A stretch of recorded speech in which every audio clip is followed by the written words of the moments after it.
Hello, everybody, and welcome back to a spoiler podcast discussion of a new release movie. I am one of your co-hosts, Connor Nielsen, and joining me, because it is his very own channel, it's the Comics Kid 2099. How are you doing, Comics Kid? I'm doing very well, and how are you, Connor? You know, I'm doing all right. Can't complain. So we are talking about The Suicide Squad from writer-director James Gunn. Comics Kid, why don't you tell us about the movie?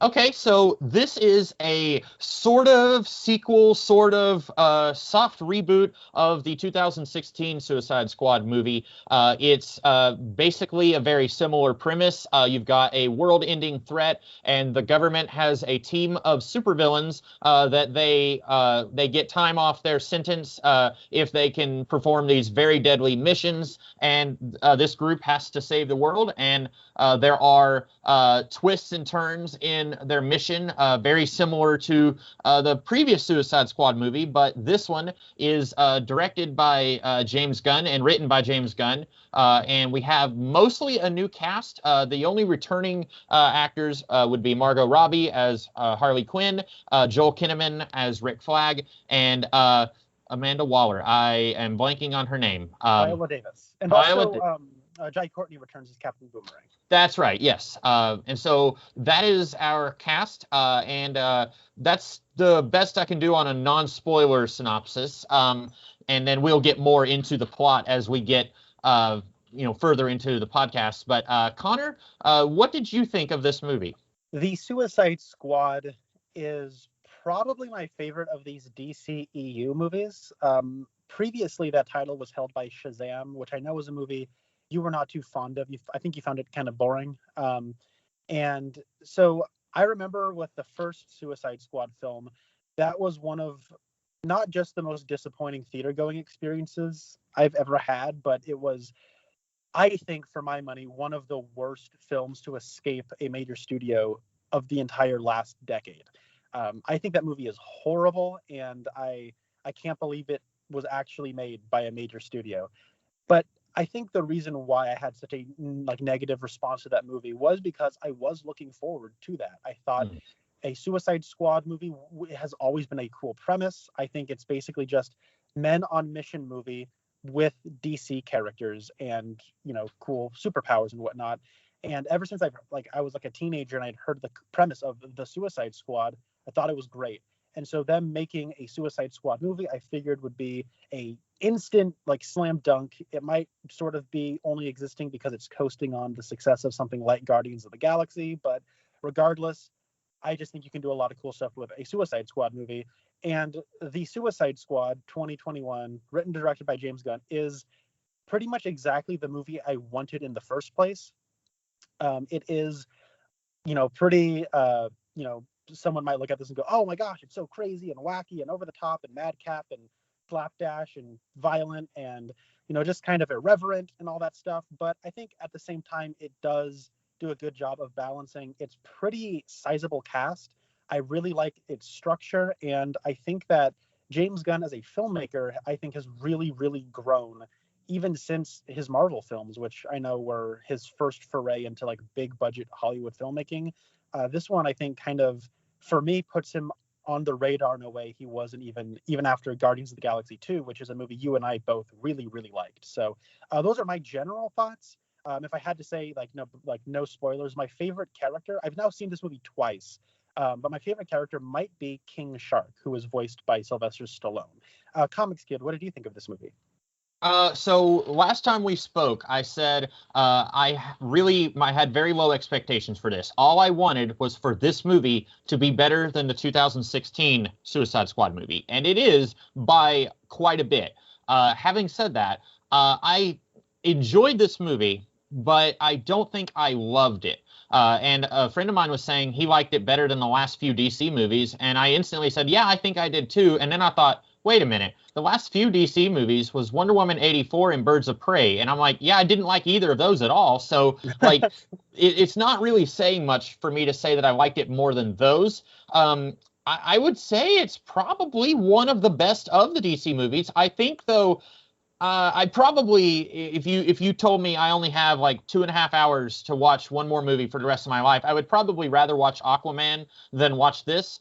I liked certain scenes in this movie quite a bit, but on the whole, I don't think it worked for me as much as it did everyone else. I am seeing almost universal praise for it, and I'm glad that people are liking it.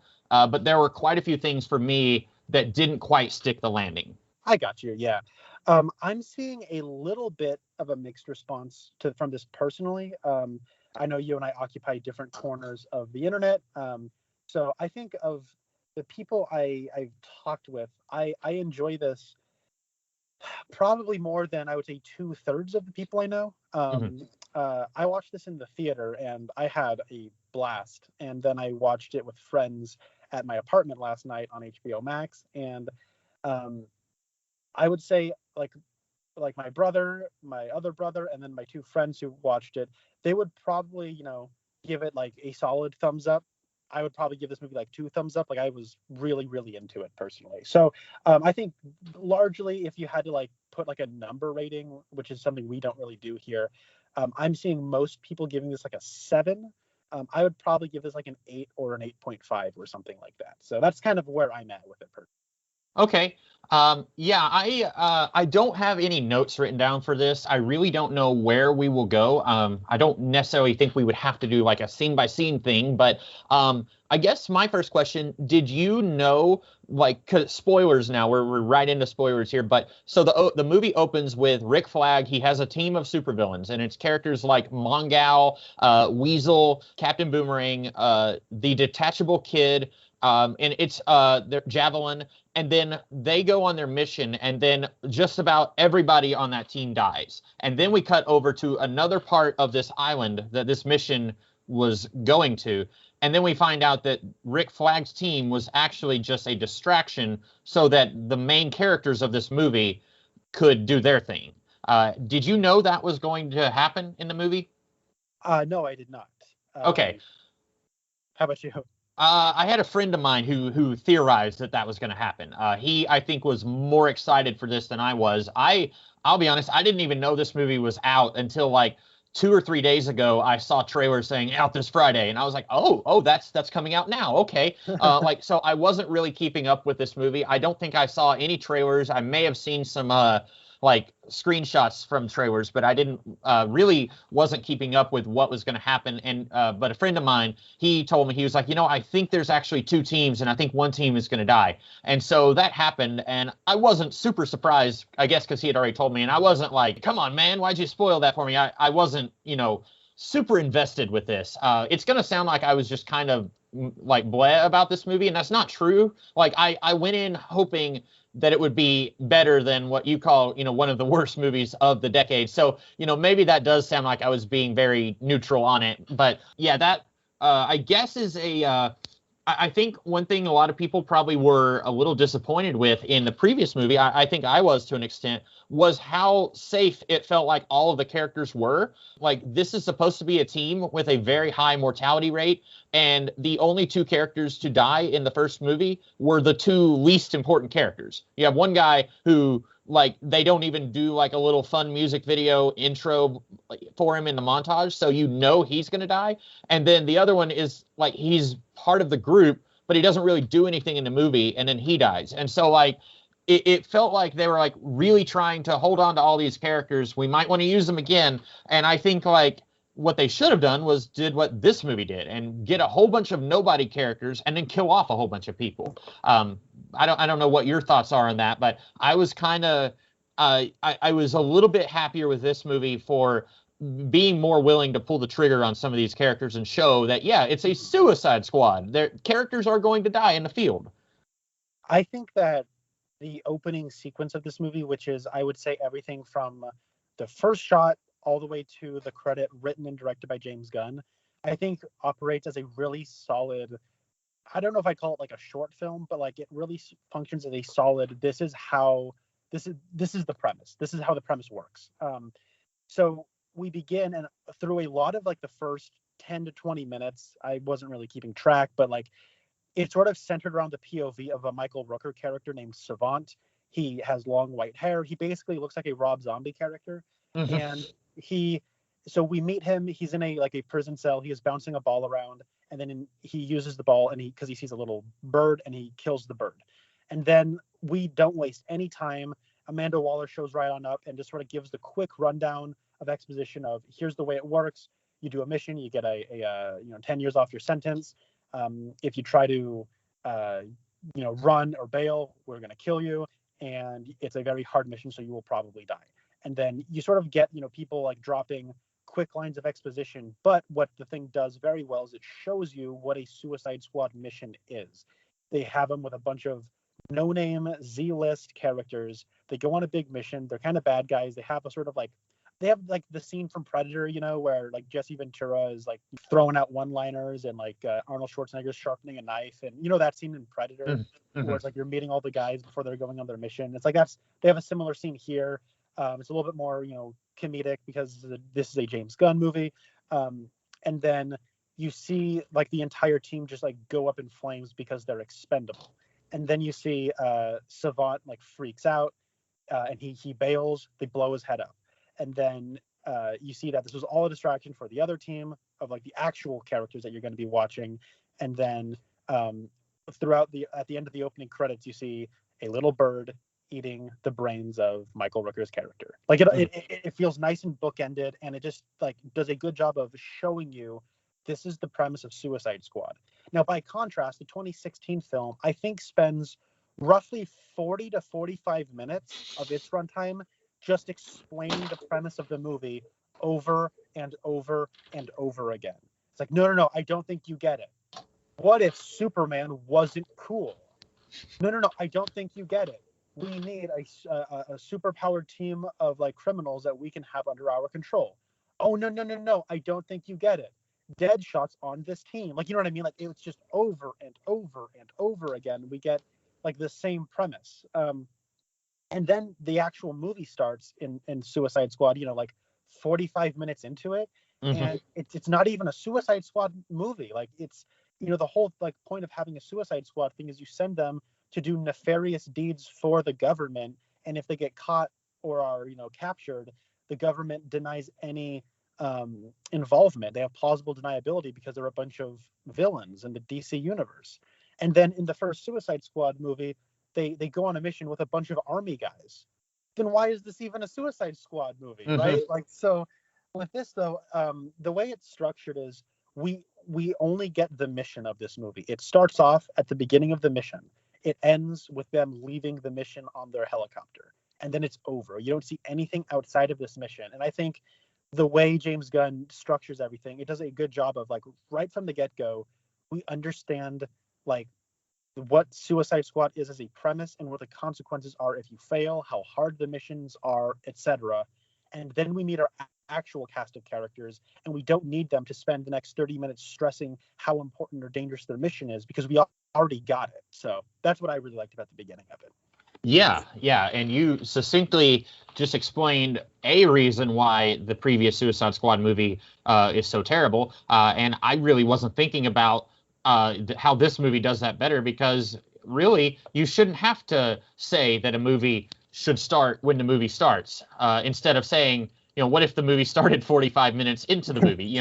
That's something that seems like a no-brainer, and so that, I liked that fake out where you think this is because spoilers again. You have Captain Boomerang is on that team, and he was one of the guys in the previous movie. And so when you're getting to meet these guys, if you haven't seen any trailers or anything, like I knew that John Cena was going to be in the movie. I knew that Idris Elba was going to be in it. I think I knew that King Shark was going to be in it, but I assumed that we were still going to have like two teams alive, and then maybe a few members on each team dies or something like that.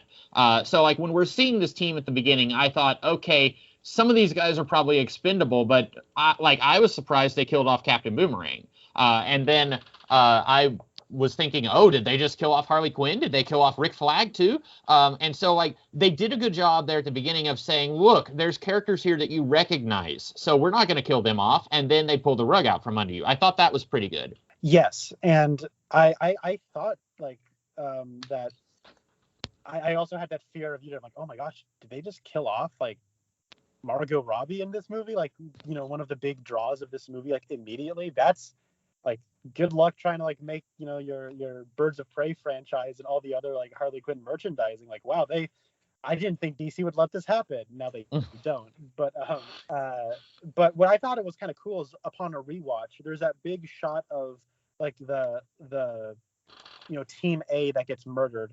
You see them all like kind of walking in slow mo in front of a giant American flag painted on a wall. Mm-hmm. All of those characters die in the movie, and Yeah. I thought that was actually a pretty neat foreshadowing, because I think, what is there, like 12 of those people? There's like 12 people against that wall. Now 11 of them bite it like almost immediately, but like Rick Flag also dies in this movie. And I got to be honest, like, I thought Rick Flag was a nothing character in the first movie. I actually really grew to like him in this movie, and the circumstances around him dying in this movie I found to be really dramatically effective. And yeah, so like when you were talking about like the first movie, you said only 2 people on the team died. I'm gonna be perfectly honest, I don't even remember which one died outside of Slipknot, the man who can climb anything.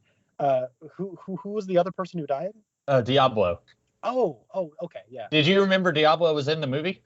Because other than like, hey, I accidentally burned my family, like, other than that, like, he doesn't do anything. And so, like, you can be forgiven for forgetting that he dies. This movie, I did have a question about the beginning. So my understanding is Amanda Waller stages this team like showing up, and so I guess we need to explain the plot. There's an island called Cordo Maltese, and I think that's from The Dark Knight Returns. I think that's the first place in DC Comics that shows up. It's mentioned in the 1989 Batman movie. Cordo Maltese, it's basically like a Hispanic-speaking nation somewhere, and they have, spoilers, Starro the Conqueror, which is an giant alien starfish from the first appearance of the Justice League, I think, in the comics. They have that, and the Suicide Squad, this particular group of the Suicide Squad, is sent to, I guess, destroy this starfish, but also there's other missions within the mission, and this first team, where most everyone dies, their job is to distract the Cordo Maltese army while the other team gets in. So, and then we find out Amanda Waller kind of planned all of that. But there's a character named Blackguard, played by Pete somebody. He was in that firefighter movie, Pete Davidson. Blackguard like shows up and he's like, "Hey guys, it's me. I called you." Like, he's talking to the enemy soldiers. And so at first it's making it seem like somehow this guy called them from prison and betrayed the team. But then it's like, no, Amanda Waller planned all this from the beginning. So my question is, did Amanda Waller tell Blackguard to do this? And if so, I don't know. It just seemed like that was weird. Like, he wasn't acting like he was acting under orders whenever he was talking to the Cordo Maltese army. I think, yeah. So all that stuff's a little ambiguous. And I guess I don't necessarily need like a straight answer. I think it works as a solid like demonstration and showing you this is kind of how scummy Amanda Waller is willing to be, where like, she's going to send Rick Flag to just bite it immediately. Maybe it's like one of those things where she had that team assembled, and then she found out one of those people was going to like had sold them out for like money or whatever. And then from there she went, actually that works because we can actually just assemble a second team to just actually do the mission while that team is being a distraction. So that makes sense, and that might be what happened. And since we're talking about Waller, can I say I like her so much more in this movie than I did in the previous one? Because in the previous one, Waller actually, like, my understanding of Amanda Waller is that she is not a likable character. She's willing to do some very awful stuff to save the world. But so she is very much the ends justify the means kind of person. But she is still fighting for the angels, if you will. She's not trying to take over the world or destroy, I want to destroy Switzerland or whatever. She's not trying to do that. She might authorize nuking a city, but only if that city poses a threat to the rest of the world or something like that. And in the previous Suicide Squad movie, she actually puts like the world in danger by having Enchantress be on the team. And the whole threat of that movie wouldn't even exist if there wasn't a Suicide Squad to begin with. Like Yeah. it's so, oh my word. And the funniest thing ever is like, a friend of mine had said this after watching the movie. He said, you know, in a movie, like the government is always like, let's nuke the city, and that's always like not a good idea. This is like the one movie where nuking the city would be a good idea because they've already evacuated the entire city, and there's an evil enchantress who's going to destroy the world. So just nuke the city. Yeah, I found myself really disliking Amanda Waller in the previous movie, and usually, you dislike Amanda Waller because she backtalked Batman or something like that. But in the previous one, she is like the reason everything bad happens in that movie. And I'm still confused because her control over Enchantress is, I have your heart and I will stab your heart if you don't follow my orders. And then she stabs the heart and nothing happens. And then later they destroy the heart and suddenly that turns her back into June Moon. So anyway, but this movie, she is willing to punch below the belt, but she is not the threat. And I like that a lot more. Yeah, and I also like how the movie isn't afraid from shying away from like things with political implications that other superhero movies wouldn't necessarily have. Like, it's one of those things where by the time you get to the end of it, Amanda Waller's like, well, you guys did your mission, come on home, while Starro is like crushing at like Corto Maltese. Mm-hmm. And she's like, the US government will probably see this as a good sign that, another nation is getting basically like demolished by a giant starfish. And in that instance, doing the right thing isn't isn't convenient for her. And really the whole mission wasn't a good thing. It was just to kind of cover up a mistake that had been made. And the reason that was even, it wasn't even necessarily like a mistake. It was just, oh crap, a sudden change in government led to Corto Maltese not being as tight with the Americans as it once was. So now we just have to play cleanup crew really fast. Like it makes the U.S. government and like the things they were experiments and like the activities they were partaking in. It makes them look pretty bad, and so they just have someone play the cleanup for it. And like it's just sort of one of those things where that's not going to be in a Marvel movie. You know what I mean? Like you're not going to see that in Black Widow 2 or something. So I don't know. Like you didn't see that in The Falcon and the Winter Soldier, basically, is what I'm saying. That's a show where any bad thing the government does, they just say it's actually John Walker because he's not cool. You shouldn't like him. So I don't know. Like I thought that was an interesting kind of thing to do where you don't. If you're going to be that critical of like the activity of a government or something, then you're not going to get, their branding for like their costumes and whatnot in a movie. So you make a Suicide Squad movie where they're not hanging out with army men the whole time. So so it works. So I thought that was pretty cool personally. So I was a fan of Amanda, like the way Amanda Waller is presented in this, because she is, she's surrounded by a bunch of people who are very disaffected and just kind of cynical about the way the world is. Like there's like a point where Amanda Waller is saying that she gets leverage over Bloodsport by threatening to put his daughter in prison, being tried as an adult as a 16-year-old in Louisiana. And then at one point somebody's like, wait, did he actually threaten her daughter? And one of the other people who work in the office with Waller just kind of shrug and go, whatever. Yeah. It's not that big of a deal to them. And I like that. Well, I like that Waller is willing to go that far because, again, she's a bad person, but she's fighting for a good, at first it seems like, okay, Starro is a threat to the world and you guys need to go and destroy this building. And you're right. Like later we find out, okay, turns out like they were trying to cover up the United States government's involvement in this Starro experiment. But also like, the squad is being sent to neutralize the threat of Starro. And so, like, yes, she's willing to put a 16-year-old girl in prison, but also she's doing that to save the world. And so that is what I like about Amanda Waller, not the David Ayer movie. This is what we like. But furthermore, the thing that annoyed me the most, like when I remember this was like the first scene where, because when I watch a movie for the first time, I'm typically not thinking scene by scene okay, is this movie working for me? Is this movie not working for me? It's usually something that's that, after enough time, I start to realize if something is working for me or not. Hmm. Um, and I remember when I was first watching the 2016 Suicide Squad, there's a scene where Amanda Waller just uses a gun to murder people that she was working with. And I Yes. was like, what? Like, Amanda Waller wouldn't do that. She would say, oh, Deadshot, thank you for finally coming here to rescue me. Now I order you to murder everyone in here. Like, you know what I Hmm. mean? Like, she would get other people to do her dirty laundry. She doesn't get the blood directly on her hands. You know what I mean? Yeah. It's like, yeah. So she Yes. doesn't do like, and this is the movie where she has other people do her bidding for her, and she doesn't have to use a gun to murder everybody. Mhm.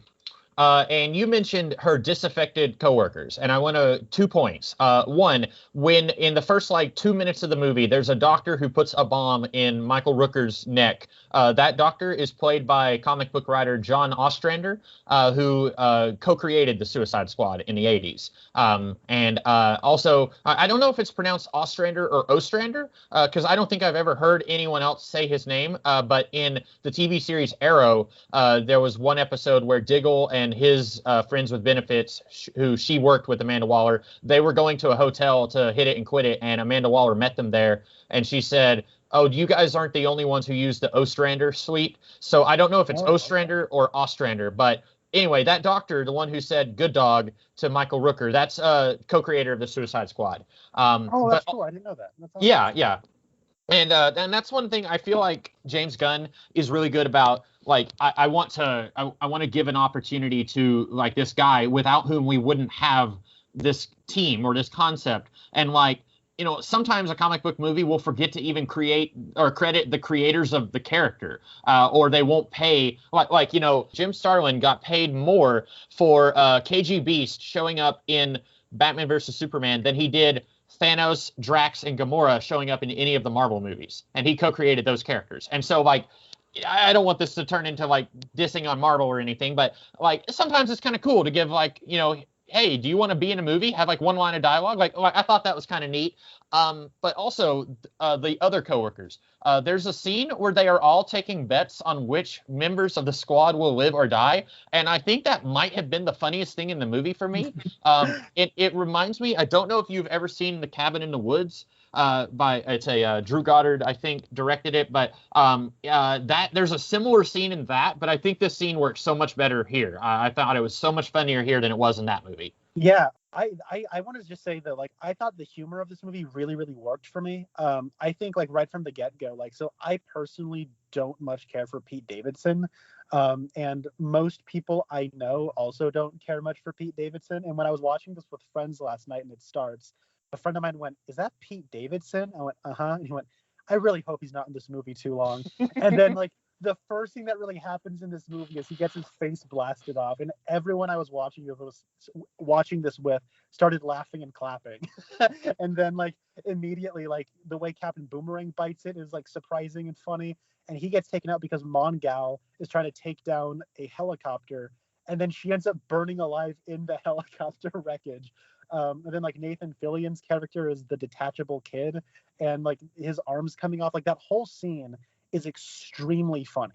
Um, I remember watching that for the first time, like kind of being beside myself. I was laughing very hard, and I was actually laughing like from the like I call it the Predator scene where they're all on the plane together, kind of bantering, and Pete Davidson's freaking out because he thinks that the weasel might be a werewolf, and then like the weasel just immediately drowns, and like all that stuff I found to be very very funny, and like it felt very confident, and it did feel like I find a lot of those characters memorable because they find like little funny things for all of them to do before they die. Hmm. And then and so now when I think back about this, I'm not thinking, oh, who are all those random people who died? I think about how weird the detachable kid is and how funny and like lame his powers end up being, and like the weasel immediately drowning. And I think about Pete Davidson getting his face blown off, and I think about like all those little moments, and like Von Gal burning to death, and Captain Boomerang getting sliced up, and Javelin. Oh, he's the guy with the accent. And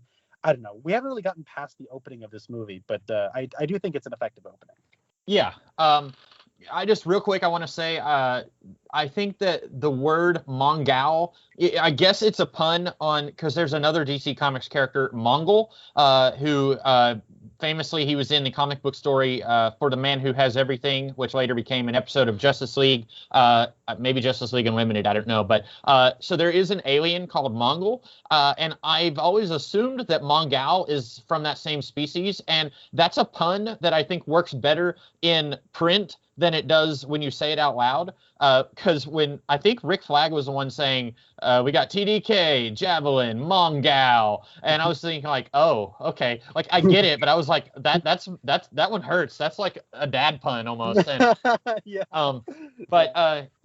I like those. I agree with you. Like TDK at one point is helping Blackguard buckle up, and he's like, there, okay, now you're not going to die. And like the way he says it, I don't know, it's funny. I didn't even know that was Nathan Fillion until I was looking at the credits when we started. But yeah, where do you want to go from here? I guess now we can go on to talking about the actual main characters of the movie.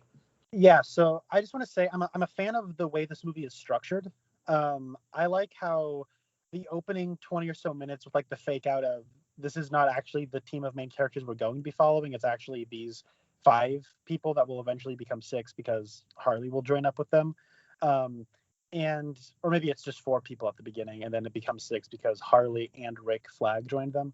But it's that sort of is mirrored at the end when that team ends up splitting up towards the end, and then Peacemaker kills Rick Flag, and then the Ratcatcher sees it, and she grabs the drive that has like the secrets on it, and then all of that gets built up very dramatically and intense, and then right as it's about to peak with its intensity, it just sort of like jumps back 8 minutes, and then you follow the other half of that team and what they've been up to during that whole time, and that's following like Bloodsport and King Shark and Harley Quinn. And I don't know, I just thought it was really clever at keeping things fresh, and it did a good job of sort of getting you excited for what was going to happen next, and then like kind of taking away the immediate satisfaction and subverting what you were maybe expecting it to do in a way that I found to be pretty entertaining, and I wasn't sure, like, and I found it unpredictable in a way that was pretty fun. And then on top of that, like throughout this movie, Harley has her own little side plot that's going on, and I am historically just not a fan of Harley Quinn. That being said, like, I think this is the best I've enjoyed Harley Quinn ever. And I think James Gunn gets that character better than any other person, maybe since Paul Dini. So I actually was surprised that I was not like just kind of shutting my brain off when it was about Harley Quinn. And I don't know, like I just thought the way he sort of kept things fresh and engaging with like the wide cast of characters he had, the way he structured it, I think benefits the characters first and foremost, where I didn't feel like any of them got lost in the shuffle. Yeah, I think I would agree with that. I guess since you mentioned Harley, I will say I didn't think she needed to be in the movie as much as she was. So basically, there's this guy who, the Cordo Maltese royal family got executed, and then this guy, he's some kind of military somebody, and he's got like pet birds that he likes, and he has Harley Quinn captured, and then he basically wants to go on a date with her and says that his people really like her because she is like sticking it to the man in America. And so they're all like, yeah, we like that. And so then these two kind of go on a date. And then he's like, I want to marry you. And then he's talking about Jotunheim, which is the place where Starro is being captured or being held. And then he says something, and then Harley shoots him. And she's like, I told myself I needed to look out for red flags in men that I'm interested in. And then we get his right-hand man becomes the next president of Cordo Maltese. And then that character basically doesn't really do anything in the rest of the movie. And then we kind of switch over to the Thinker, played by one of the Doctor Who's. And he is kind of sort of our bad guy for like 3 or 4 minutes. And then Starro escapes, and then Starro becomes the threat. And if I had a small complaint, I think you could have streamlined all this a little bit. I don't think you needed any of the Cordo Maltese military guys in it. I think you could have started with Amanda Waller saying, this is the Thinker. He took over to Cordo Maltese. I need you guys to go in there and take him out. And then he is like the main focus, and then he gets taken out, and then Starro becomes the bad guy. I felt like both of the military guys were in the movie so little that you could take them out and it wouldn't really change anything. Yeah, I guess you're right. I think that so my brother Spencer liked this movie a little bit less than I did, and he felt like it could have been streamlined as well. He felt like the it felt a little like, okay, DC wanted James Gunn to work for them, so they said you can do whatever you want, and because they let him do whatever he wanted, he was a little indulgent. And I think that might be the way in which this feels a little like overindulgent, is that he, like, while you're like, and I understand this tendency as a writer where you're thinking about, okay, where are they on their mission? Okay, they're on Corto Maltese and they have to do a thing. Well, what if there's a whole like culture and a whole like interconnected political web going on Corto Maltese? Like, that would make sense, right? And you're like, yeah, I guess realistically, if you wanted to think about, the living, breathing world that the Suicide Squad is occupying, then yeah, I guess that would, make sense. But I think for the sake of a story, you're right. Like, you don't need all this intricacy because it's just on like that on top of what is already a pretty heavily character populated movie. But that being said, I actually did kind of enjoy that stuff. I can't really think of another like comic book movie that has like, the opposition and like a like sort of politically structured um, thing that's going on, because you have like a whole freedom fighters like rebellion that Rick Flag meets up with, and I guess you could remove that element and the movie wouldn't change all that much. That being said, I did kind of enjoy that angle insofar as how much of it was actually here. So Mm-hmm. Yeah, and I wouldn't say that alone broke the movie for me. Like I said earlier, I think I liked scenes of this movie, but it was when I took it all in as a whole that something just wasn't clicking for me. And I don't think it was one particular thing that made me say I didn't like it, but it was a whole bunch of little things where I would say I would have done this a little differently. And that's certainly very arrogant of me to say that. But I think that I enjoyed the movie, and I think I'm even going to go so far as to say it's probably is the best DCEU movie. Although I still probably like Aquaman. I enjoy Aquaman a little bit more. But yeah, it was just something like that where I was like, I kind of liked what's his face as the Thinker. So it's like, I would have liked to have seen him a little bit more. And these other two guys, you're right. It does kind of add a little bit of world building here, because I would not have known what Corto Maltese was about before this movie. I think in The Dark Knight Returns, it was more of a like part of the Cold War, like Soviet Russia in that area. I thought maybe I'm wrong. It's been a few years since I've read that, but you're right. It does kind of add a little bit of world building, and otherwise this could have been just a really dull, empty city that our characters are in, like they were in the previous Suicide Squad movie. And so it feels like a livelier setting. You're right. and I do want to say that, like, I understand where you're coming from, where you're saying like, something just didn't necessarily click for you, because when I will say, as much as I enjoyed this movie is actually shorter than Star Wars The Force Awakens, but it feels at least 20 minutes longer. Something about this movie does feel a little overstuffed, and I think you are right. There are elements of this movie that can be streamlined a little bit. That being said, when it comes like this, if this movie's a party, I'm enjoying the party while I'm there, even if it does run maybe a little long. Yeah. Moving on to some of our other characters. What did you think of John Cena as the Peacemaker? Man, when I heard Peacemaker was going to be in this movie, I was actually really happy, because that's a Charleston Comics character who DC acquired when they got people like The Question and Blue Beetle. Captain Atom. Captain Atom is one of them. Nightshade is another. These were, and all of the Charleston characters are actually who the Watchmen are based on. Yeah. So the comedian is actually based on Peacemaker. And so, I don't know, like, I thought that was kind of neat. And I heard they cast John Cena, and I thought that is like perfect casting, especially for someone like James Gunn, who does kind of like, he likes his kind of off the wall casting picks. And so I actually was a fan of this character. I don't know why he's in prison. I would like to know why he's in prison at the beginning of it, because he seems exactly like the kind of guy who would do really heinous things, but nobody would bat an eye at it. They'd like the people in charge would probably give him a pass for it. So I don't know why he's in prison at the start of it. But that being said, as much as he's here, I think John Cena is a very funny man. He's the performances I've seen from him have primarily been in comedies, and I don't know. I think it's really really good casting. So what do you think about him?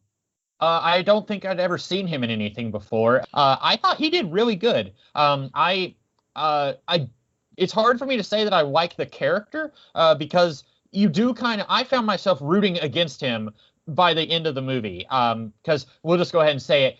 While the job for most of the team was to destroy this building and therefore destroy Starro, specifically, Peacemaker's job was to make sure that nobody else finds out that the U.S. government was involved in these Starro experiments. And when Rick Flag finds out about that, he says, I'm going to tell the world because they experimented on children and that is not okay. And specifically, Rick Flag also seems upset that he was a pawn in this scheme. And so Peacemaker comes in and says, look, I respect you as a hero, Rick Flag, but I will kill you if it means keeping the peace. And showing that to the world will create an international scandal, and it's not going to do any good for the people of this country that I serve. And so I was definitely on Team Rick Flag by that point, but I still find myself really interested in the character.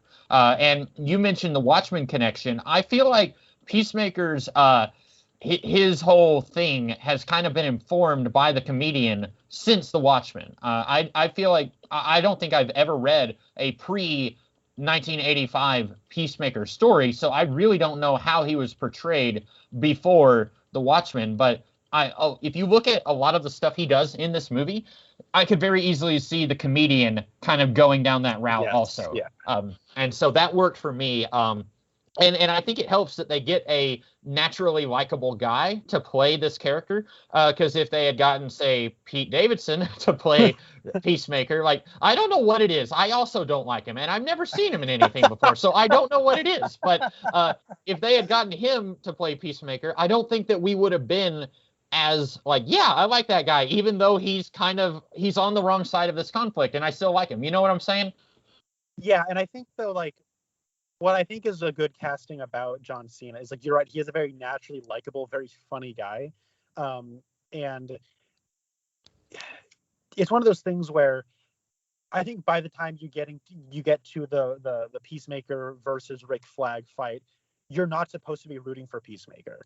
The movie is very decidedly like, no, he's the bad guy in this instance. And I think it's kind of interesting because they have that funny moment where early on when Amanda Waller is telling Idris Elba about all the members of his team, and she introduces Peacemaker, and he has the exact same backstory that Bloodsport has. Yeah. Which I thought was a very funny joke. But then you also have like Rick Flag there, and at one point I remember thinking, I think it was when those three characters, Idris Elba, John Cena, and Rick Flag, they step out of the back of that armored car. I was like, wait a minute. So we got three big tough guys who have military experience that are like leaders, and like, why did we have all three of these characters in this movie? I mean, I like all of them, but I'm a little curious as to why. Obviously Rick Flag is supposed to be the leader of the other group, of Team A, and then Team B was supposed to be led by Bloodsport, and then of course John Cena's there to be like, the secret jerk,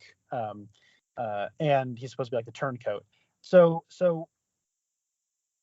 but when it comes to like where these characters have their rifts, I think it kind of the movie hides its intentions until the third act, when it's revealed that and this is fundamentally the difference between Rick Flag and the difference between Peacemaker, where Peacemaker is like kind of the dog that will obey, and he doesn't necessarily have any principles, he doesn't necessarily have any morals. I mean, I guess he does, but like his principles and morals taken to their logical extreme have frightening implications, where he is obedient to a fault.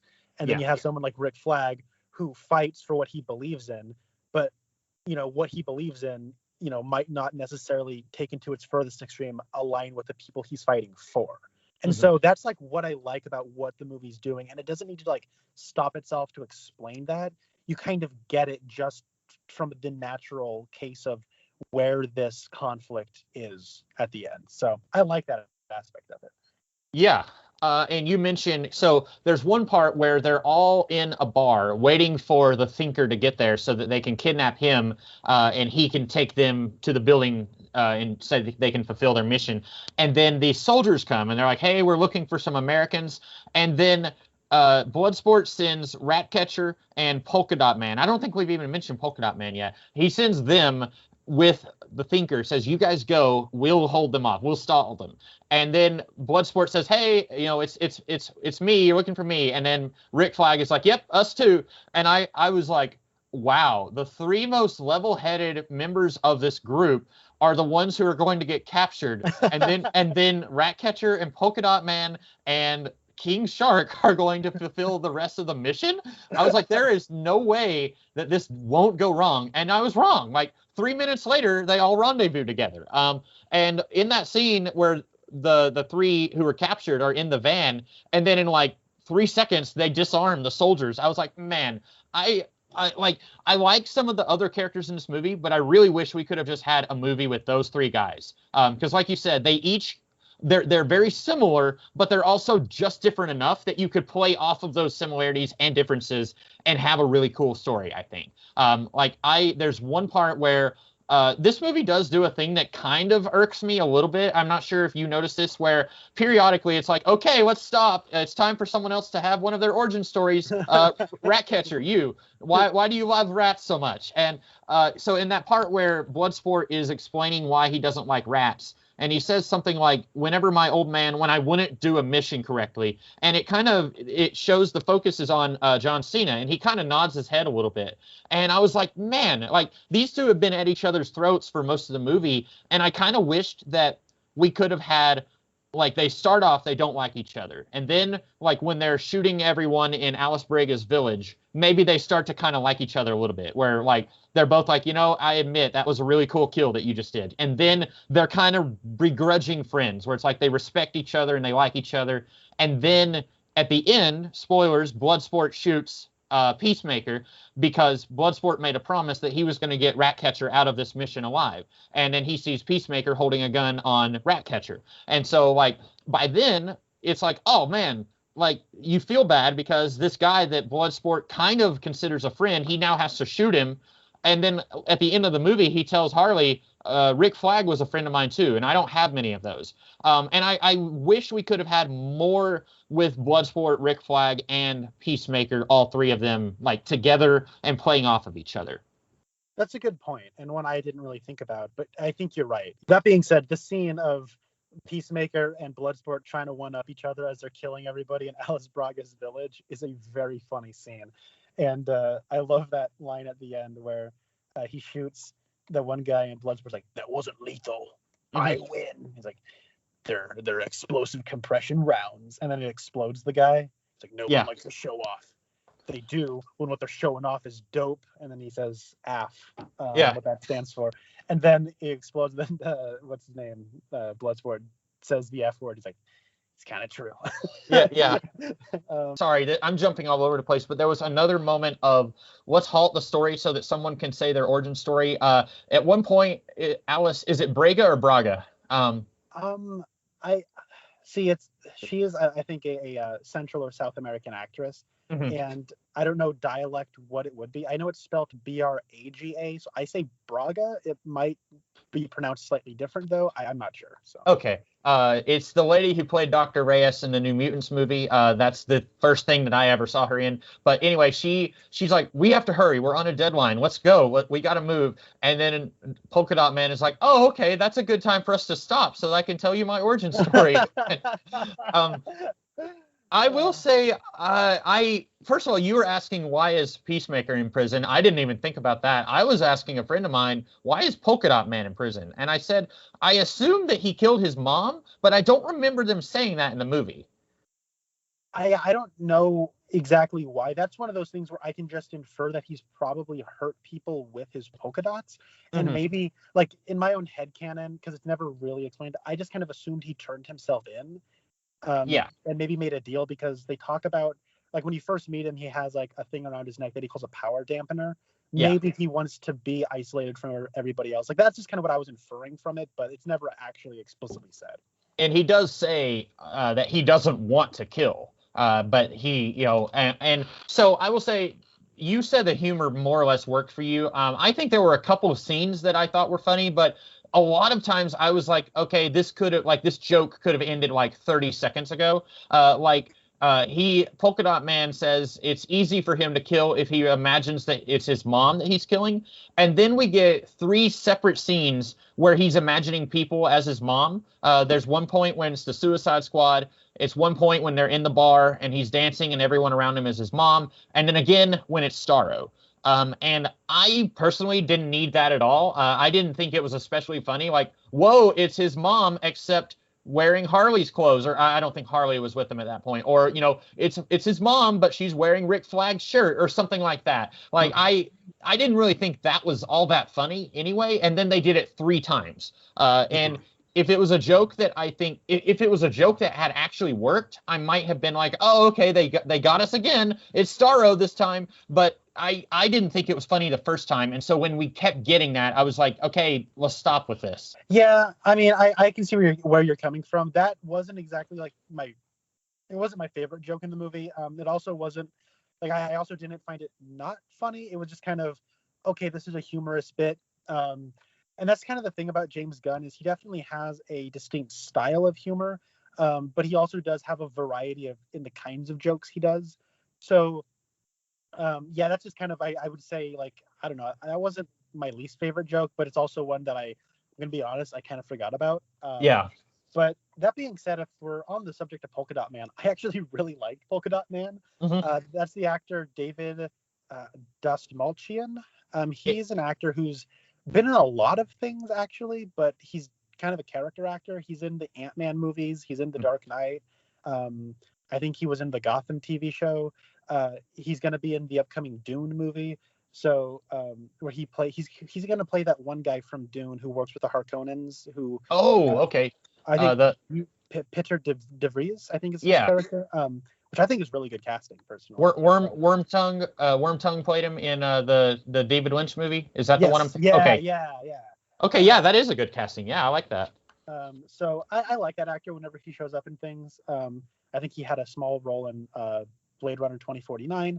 But so this is probably the biggest role I've ever seen him given. And I think it's just one of those things where he does a good job of sort of playing a sad sack superhero that you do kind of feel bad for. And he's not given a whole lot of screen time, but I think like with the role he's given, I did like the character.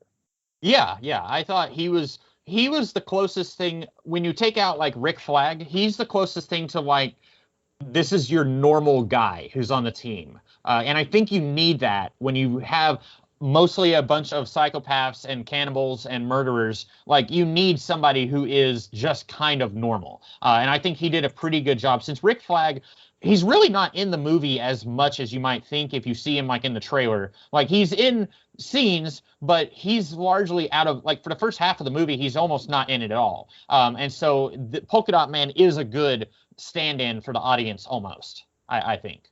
Yeah, and I think the way they realize his powers is really cool. I think the polka dots actually look really cool when he's throwing them around. And yeah, I had one more thing to say about him. I guess it's kind of eluding me, but I also do like as far as like the jokes go, like, yeah, I don't think any of like the Polka Dot Man jokes weren't like my favorite jokes, because I think my favorite jokes were the stuff with John Cena. Like, there's just like a part where he's just wearing his underwear, and I found that just really funny, because it's like John Cena wearing tidy whities, and he's just like completely straight faced about it. And there's that great bit where Bloodsport says, "Really, tidy whities?" He's like, "Whoa, man, now that's just racist." Yeah. I guess since we're talking about the jokes, there was a few that I was like, it's not like it's turning me off of the movie, but if you're going for a laugh, you're not getting it from me. One of them was what felt like a 20-minute scene where they were talking about Milton dying. Because there's this guy who worked with Dr. Reyes from the New Mutants, and his name is Milton, and then he gets shot, and then Polka Dot Man says, "Milton's dead." And they're all hiding in these cubicles because they think maybe there's still a gunman, and he says, "Milton's dead." And then Idris Elba says, like, he pauses for a minute, and he has a weird look on his face, and he says, Milton was still with us. And I think you could have cut that joke right there. I thought that was funny. But then we keep going. And he's like, yeah, of course he was with us. Where'd you think he was? And then Harley's like, who's Milton? And it's just like, okay, like, stop with this. Like, and the movie isn't even that long, but these joke scenes just felt like they dragged it down so much for me. Yeah, that is the kind of humor that just doesn't naturally play for me all that well. I think, like, I said that the Polka Dot Man jokes weren't necessarily my favorite.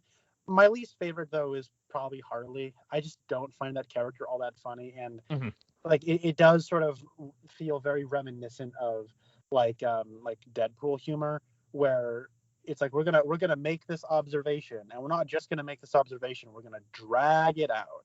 And so like there's that part where Harley shoots the one guy, and he's like crawling on the ground, and she's like kind of rambling about, kind of like if I ever had a new boyfriend that had a red flag, I would do something about it. And she goes on this whole thing, and it's funny when you cut to like him like kind of crawling on the ground, looking like realizing he's in the process of dying. But like it just still goes on for like another 30 seconds. And I don't know, like there's like a bit where Harley is talking about so like this is in like I think one of the trailers where Rick Flag is giving the spiel to the Thinker. He's like, all right, you rat us out, you die, you do this, you die. And then Harley starts jumping in with like, if you have personalized license plates, you die. And then Rick Flag will be like, no. And then she says something else, and then he says no, and she says something else, and he says no. And okay, I got it. It's not funny to me very much, and that's just kind of, I mean, it does feel very consistent with Harley Quinn's sense of humor going back to the mid 90s. I just don't find that sense of humor particularly funny. That being said, though, I think it does fit the rhythm better in this movie than it would other stuff. So yeah, and I had mentioned elsewhere, I was telling someone else that I didn't really care for, like, there was a whole lot of things where it's like this happens 3 times, and someone said, yeah, but isn't the rule of 3, isn't that a thing in comedy? And I suppose it is. I really wouldn't know comedy like if it came up and sat in my lap, so I really don't know like the inner workings of how to tell a joke or anything like that. But for me, if it's not funny the first time, it's going to be even less funny if you do it 2 more times. And so like that scene where Harley says, like, one of them was, if you cough with your mouth open, you die. And I actually thought that part was kind of funny. Like, if they had just had her say, like, if Rick Flag is saying, if you betray us, you die. If you do this, any information you give us, you die. And Bloodsport throws in 1 or 2. If Harley just jumped in and said, if you cough with your mouth open, you die, that to me wasn't the funny part. It was Rick Flag saying no. However, I shouldn't have to say this, but don't cough with your mouth open. Like, to me, Rick Flag being the one to kind of sort of agree with what Harley is saying while also saying no, that's not a thing. That was the funny part. So if they had just done that, I would have been okay with it. But the personalized license plate and the other thing, I don't know how much of that is from James Gunn and how much of that is allowing actors to kind of vibe with like whatever he's giving them and kind of create new material. But there were times where it's like, okay, that thing is funny, but then doing it 2 more times wasn't.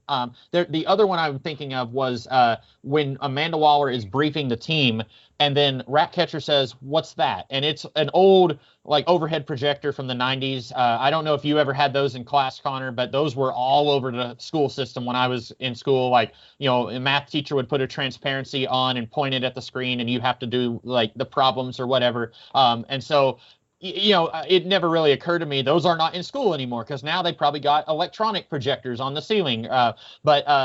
Yeah, so Ratcatcher's like, what is that? And Amanda Waller tells her, and then John Cena says, a starfish is a code name for a butthole. Is this mission about a butthole? And then she says, no. And then King Shark raises his hand and says, look, it's my hand.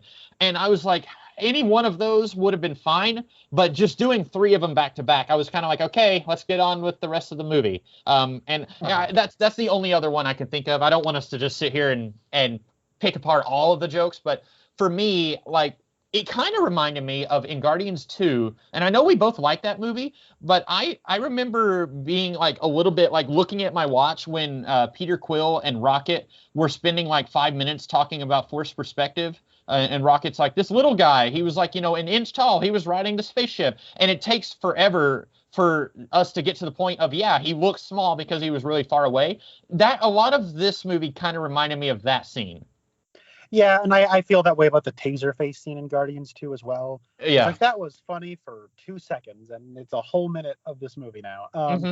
But yeah, no, I get where you're coming from. Like, if I had to put my 2 cents, I found that scene kind of funny. Like, especially, I just think John Cena's delivery is really funny of how like completely serious his character is about that.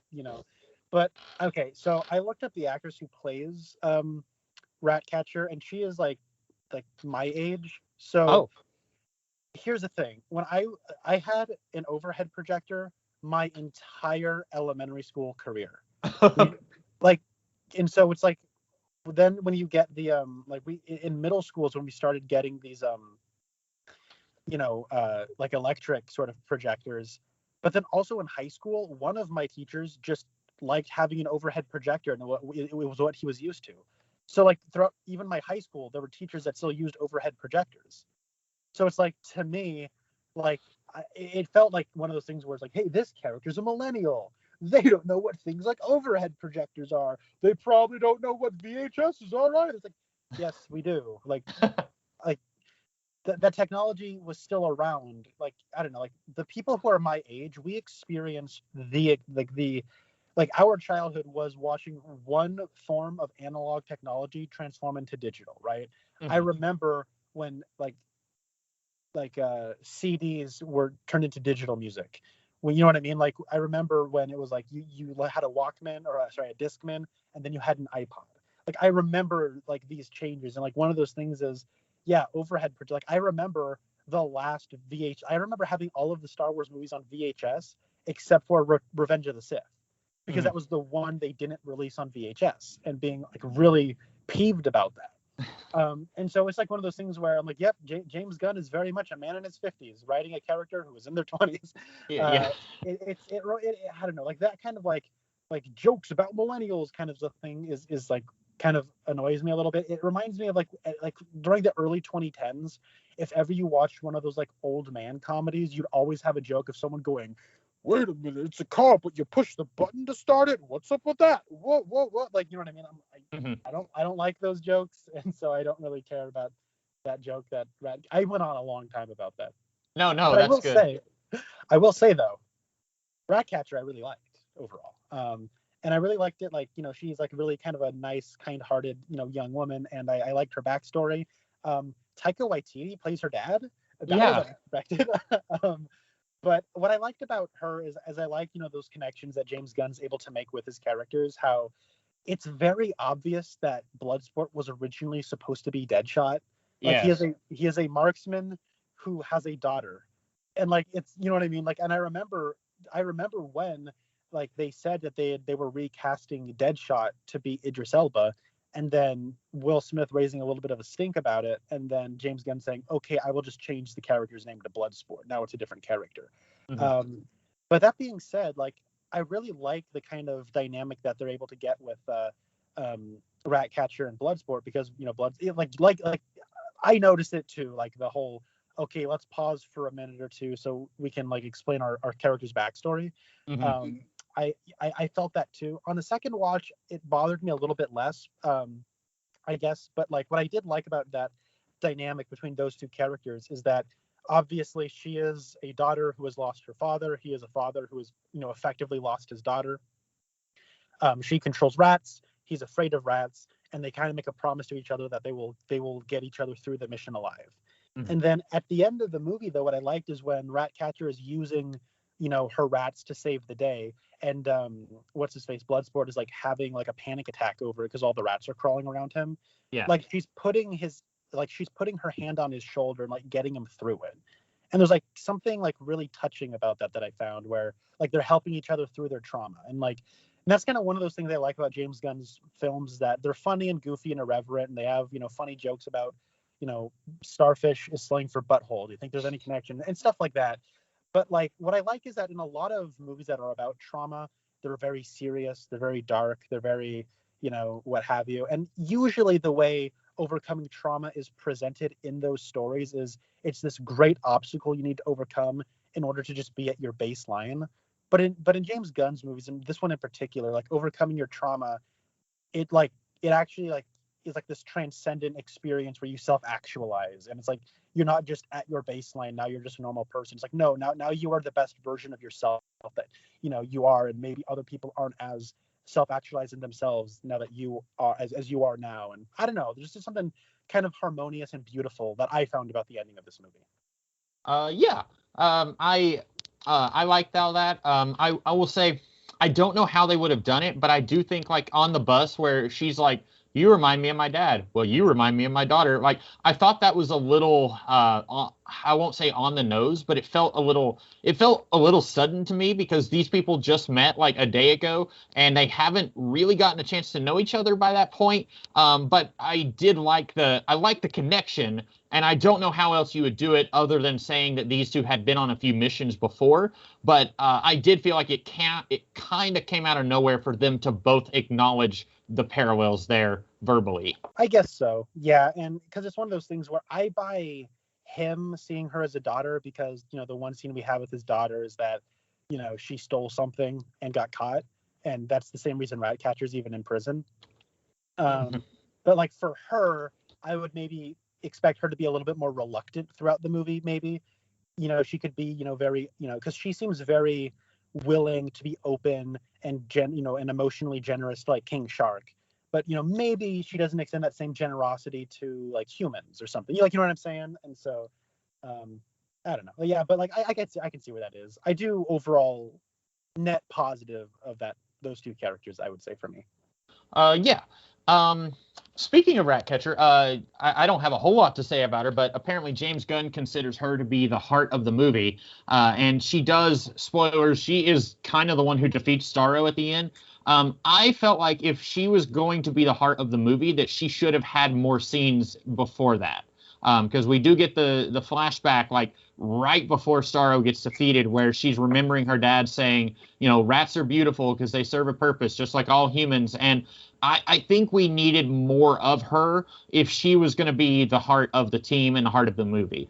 I don't know. I feel like there was enough of her. I guess if he sees her as like the heart of the movie, like I don't know. I don't necessarily need more of her. I mean, I guess she is. I don't know. I think for the movie, I saw like she was fine with what she had. So okay. Yeah. And it's a tough call, a tough line to walk because this is really an ensemble movie. It's not a movie with a singular main character. And I think with everyone, they're going to have different characters that work for them better. Like for me, I was saying I kind of wish this movie could have just been Peacemaker, Rick Flag, and Bloodsport. And while I didn't hate King Shark, Ratcatcher, or Polka Dot Man, I think I like them less. And so other people, they may like Ratcatcher's scenes a whole lot more. But for me, to consider her to be the heart of the movie, I was thinking there needed to be a little more. But if, it's possible I'm just kind of looking for things to complain about also. Yeah, and I understand that. And like, I know you just like said, like you enjoyed it well enough, but it, wasn't necessarily like making that connection to where it was like something you were actively enjoying watching. And I've been in that position. So I absolutely get where you're coming from on your perspective. I really like the character of King Shark. I felt so bad for him. I just want that big dope to be happy. Like, you have those moments and it's so easy to do. Like, I understand this is like easy. Like, this is like the easy stuff where you have this character who's just kind of big and dumb, but he's kind of cute. And, because he's got like those eyes that are very expressive, but they don't have a lot of expressions they can do. He just kind of looks very naive, and he looks longingly at these two people embracing one another, and he talks about not having friends, and it's like a Pixar character almost. And so like I understand it's almost like the easiest like tricks they could have done, but man, it worked for me. Like I felt very heartwarmed when he got to have that moment where he saw other fish that he could like sort of in some way like connect with. And then it really broke my heart when they started to try to eat him. Yeah. And and like at the end when I thought he was gonna die. I'm glad he didn't. And everyone's shooting at him. And I don't know. I want that big dope to be happy, and I feel bad for him. I like this portrayal of King Shark, but also I kind of wish that we could have had a regular adult version of King Shark who's not he felt almost like a cross between like the Hulk and Groot, kind of like Groot, because of like, Groot was kind of, I won't say he was brainless, but he's kind of just the big dumb guy of the Guardians team. I guess you could also say that about Drax. And then Hulk is kind of the big dumb guy of the Avengers. But in the comics, like I've read some Aquaman comics that Kurt Busiek wrote in the mid 2000s, where King Shark was kind of a reluctant bodyguard for the new Aquaman. And I like that version of the character a lot. And I'm a little sad that we're not going to get to see King Shark interacting with Aquaman, but we were probably never going to because I don't know, other than that run from the 1 year later stuff in DC, I don't know if he ever has been an Aquaman character, but I was a little sad we wouldn't get some kind of version of that character. But yeah, I like this version of King Shark, and I agree. Like when the fish started attacking him, I thought he was dead right then and there because there's a lot of blood in the water, and I was telling a friend of mine, I said I was actually towards about 3/4 of the way into the movie, I was thinking that most of the characters were going to die. I figured that everyone except for one character was going to die, and that one character, like they would win the mission, but it would be like everyone dies as a result of them, like during the mission. And so I was kind of surprised towards the end how lucky and how it seems like they were kind of pulling their punches on killing characters towards the end. And like there's a few scenes in a row where I kept thinking to myself, wow, I'm surprised that character didn't die. Like King Shark falls several stories off the top of a building, and then they shoot him 10,000 times, and then he gets knocked into another building by Starro, and then he's fine. And I can kind of see, like, you live at the bottom of the ocean, so your skin is going to be really tough because, the pressures of the ocean and all that. But then those fish were able to draw blood. And so I was kind of surprised how invincible he was after that. And then there's a part where like half the building is like sliding off of the other half, and Bloodsport, Polka Dot Man, and Harley are like running up, and then they jump, and they're able to jump off of the building part that slid off onto the other building, and like none of them die. And then Bloodsport like falls 2 stories, lands on his feet, and his knees don't shatter. I was surprised by that. Yeah, and it's one of those things where like maybe it's because we saw so many gruesome deaths throughout the movie that when somebody doesn't die in a way that they should have, it really jumps out at me a lot more than it would in a more bloodless movie. Yeah, I guess so. I had that thought too. But that being said, we do kill Rick Flag, and we do like kill Polka Dot Man. I wasn't expecting Polka Dot Man to die, and then they got him. And so I guess just like when we got to the end, and there's just like 4 of them on the helicopter, and I mean, I thought they killed Peacemaker. I guess like for all intents and purposes, Peacemaker died. In the context of like the movie sans like the last post-credit scene, but like right. There's 4 of them on the helicopter there at the end, and I thought, man, remember how many people were on this helicopter at the beginning of the movie? Like this, they really did. I think at the very least, it wasn't just like Slipknot, the man who can climb anything, and El Diablo. At least it's not just the 2 of them. Like we James Gunn got rid of, I think, a decent amount of them, and I was really kind of bummed that Rick Flag died because this movie made me like him in a way that I hadn't before. So. Yeah, I agree. What did you think about the people Amanda Waller's working with finally turning on her so that the Suicide Squad can fulfill their mission or go beyond their mission? I mean, I guess it makes sense. Like if you are working with that many people and like, you have that many people whose lives are at stake, like there's only like a certain, like, because I think they do a good job throughout the movie kind of showing that her boundaries of how far she's willing to go is beyond those she works with. And like, they have at least like one, like I think 3 of those characters, at least on one occasion, kind of have this moment of, really? Like, you're gonna go that far? So I don't know. I guess maybe it is a little like, I could see it kind of being a little annoying for somebody that they wouldn't believe that a movie that has characters this cynical would do something that's maybe that wholesome. But I don't know. I think for the sake of the movie, it works. But I would say it's not wholesome. It's pragmatic, because if they leave Starro alone, I was actually shocked that Amanda Waller was saying, "Go ahead and leave. You've done what you're supposed to do," because if left alone, I think Starro would pose a threat to the entire world. And so I was kind of surprised Waller was even saying get out of there in the first place. Because, and I will ask you, and this may be a situation where like this, you don't really necessarily need an answer, you don't care, but so there are two moments where Starro, speaking through one of his thralls, says, "This city is mine," and I asked myself both times, why does an alien starfish want a human city? And that may be a problem with Starro in the comics, where he is alien and his motivations are strange and foreign to us.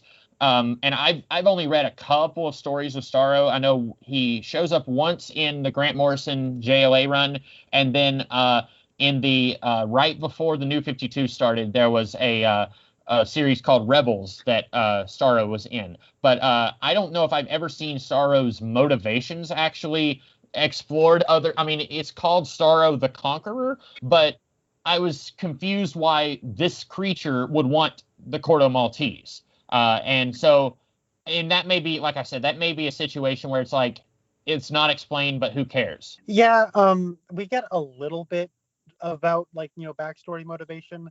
Like right before he dies, he says like, I was happy, just floating and staring at the stars.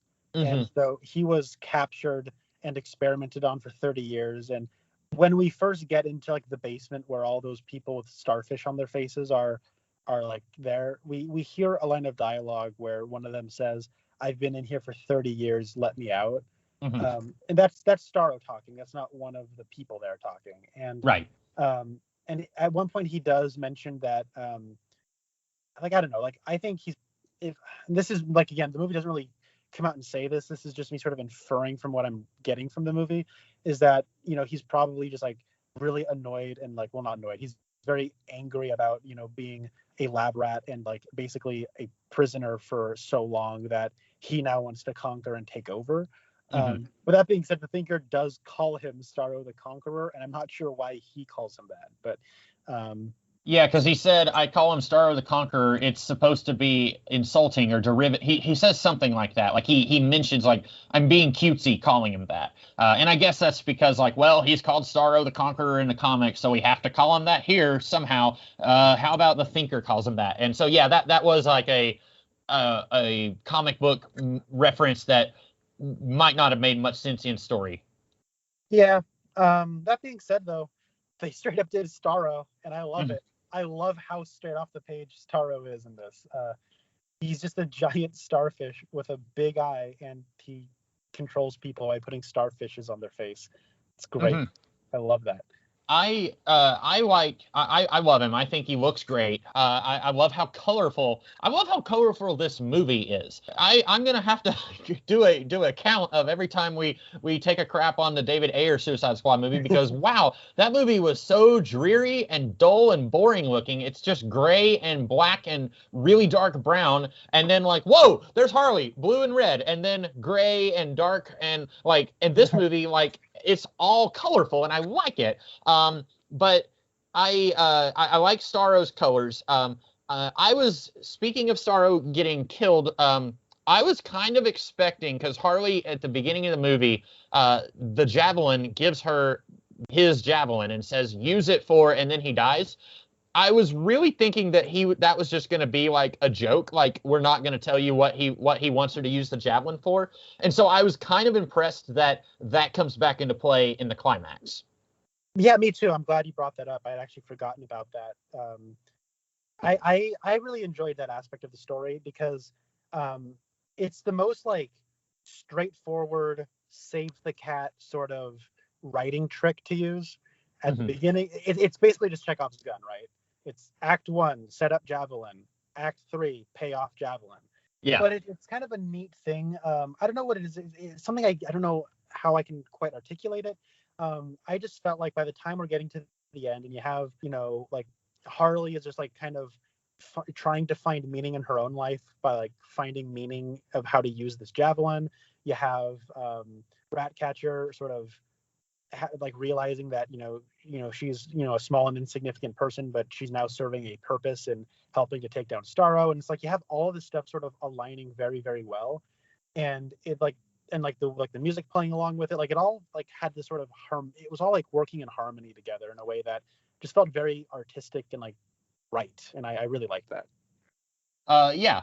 And I guess part of the reason I was kind of thinking they would play the javelin thing as a joke, because I think we both agree we liked the Polka Dot Man. I kind of felt like the way he's killed is kind of like a ha, like let's point and laugh at Polka Dot Man as he dies. Like it felt like that was a little bit of a like, well, it's a James Gunn movie, so we got to do something kind of like irreverent here. He doesn't get to be a hero, so he's gonna die like an idiot.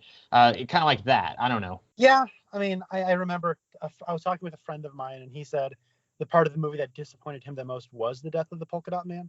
Mm-hmm. So, I mean, I guess I can understand that. That was just one of those things where I wasn't expecting the movie to be killing people in the climax of the movie. Like, yeah. I was kind of like, I found it unpredictable. So, I don't know. I guess I didn't really think about it being disappointing myself, but I can understand why you and my friend would say that. I will say, obviously, the soundtrack of this movie is not as thematically important as something in like Guardians of the Galaxy, where like the soundtracks of those films are tied directly to the central character. But I will say, I really like the soundtrack of this movie too. Like from the beginning with Johnny Cash and all the way through, like I really enjoyed the music. Particularly, my favorite scene in the movie is when it starts raining as they're stepping out of the minibus, and that look that you were talking about how colorful and cool this movie looks, like that scene in particular looks awesome, where it's like everything's bleached out, like it looks like a comic book where they're all stepping out of the bus and walking in slow-mo through the rain, and then they start fighting all the people of the Corto Maltese military, and King Shark rips one of them in half and the bolt of lightning goes behind. Like it looks really cool and iconic. Mm-hmm. Yeah. To your point about the soundtrack, I liked a lot of the music here. I think my favorite was I believe Jim Carroll is the guy who did People Who Died, and that song is at the beginning whenever we're seeing the people in the office where they're collecting money, because they made bets, and we're seeing like the field of destruction for that first team. I think that was probably my favorite scene. I know a lot of people complained about the David Ayer movie being like soundtrack the movie. And I don't think my problem was David Ayer trying to Guardians up the movie with like, here's some music. You guys like music, right? Guardians did it. I don't think that was my problem. I think my problem was they did like 5 songs in like 4.5 minutes. And it's not just that, but it's like the most obvious go-to like songs pop. I mean, it's like not dissing on House of the Rising Sun or Sympathy for the Devil or Black Skinhead or anything, but I mean, it's the most obvious thing they could have done. And I don't know, something like People Who Died. It's a really cool song to play over your opening credits, like I like that. Yeah. Whatever song they play during like that scene where they step out of the bus, like the song's been in my head all day long. Like I thought that was a cool tune that I never really would have. I wouldn't expect another filmmaker to choose that song in particular. Every filmmaker has used House of the Rising Sun and Sympathy for the Devil. So. Yeah, and I'm already familiar with People Who Died because I think that was in another James Gunn movie, Dawn of the Dead, the remake that Zack Snyder directed. And so I would say, while I like the song, maybe that's also an obvious choice because it's played over a scene where people died. But I don't mind because, like, I think at the very least, like, for me, I didn't mind the choice of House of the Rising Sun or Sympathy for the Devil, even if it was fairly obvious. I didn't mind the choice of those songs because I think you could do like a very obvious, like, I don't necessarily need to see a Superman movie that uses It's Not Easy by Five for Fighting. I don't know, or like if they were playing Kryptonite by Three Doors Down. Or something. Yeah. I don't need them to be that on the nose, but like for me, I wouldn't mind the obvious choice, but I think this movie does a better job of spacing it all out a little bit more. I would agree. Yeah. But yeah, that this is a rated R movie, and it is a pretty hard R. A whole lot of F-bombs. There is some topless ladies. There is you get to see a dude's downstairs area dangling as he's killed. I will say, I'm going to pull out my prude card here. I think this almost could have been a PG-13 movie. This feels like they said, James Gunn, you can do whatever you want. And like you said, maybe he's getting a little indulgent as a result. I don't think it needed all the F-bombs. I don't think it needed the nudity. For me, a movie to be rated R, it needs to feel like it has to be. Like the subject matter itself is something that you would not want to show a 13-year-old. And what's weird for me with the Suicide Squad is these are characters who have shown up like in comic books that you could give the 1980s Suicide Squad comics to a 13-year-old and you would be fine. And like these characters are connected to the DC extended universe that has stayed in the PG-13 range. And so like with the Joker movie, it's fine because that's its own thing. But this is part of the DCEU, but it's also going into rated R territory. And I'm not necessarily saying, won't someone think of the children, but this does feel a lot to me like, like what if Batman said swear words, and what if the Joker offered to give Batman a reach around, and like to me it's like, what if we were really edgy? And I think most of the movie doesn't need to be that edgy. Yes, they're killing people, yes, they're bad guys, but the only time in a movie where I thought this is kind of close to deserving a rated R rating was when they're having a discussion about they experimented on children. And if the whole movie was about that, I think I could buy it. But for me, it felt like they were just trying to be edgy. I can feel that to a certain level. To me, though, it doesn't feel inauthentic.